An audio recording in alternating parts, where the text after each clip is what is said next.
কলিজা ভুনা করা হবে। পেঁয়াজ, আদা রসুন, তেজপাতা, দারচিনি, এলাচি দিয়ে নাড়াচাড়া করছি। এরপরে কলিজা আর আলু দিয়ে দিব।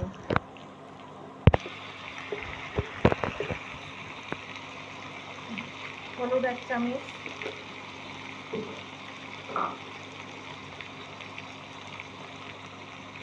মরিচ একটু বেশি দেই যেহেতু কলিজা।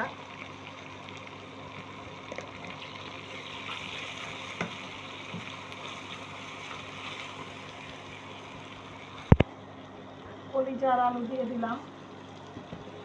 একটু নাড়াচাড়া করে চুলার পাওয়ারটা কমিয়ে দিই।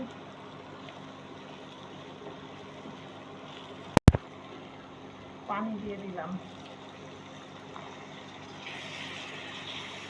কষানোর জন্য। একটু পানি দিয়ে দিলাম। কষানো শেষ হলে আর একটু পানি দিয়ে তারপরে ঢেকে দেব।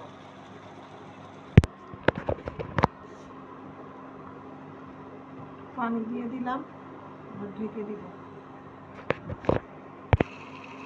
কলিজা ভুনা হয়ে গেছে। এখন জিরার গুঁড়া দিয়ে নামিয়ে ফেলব।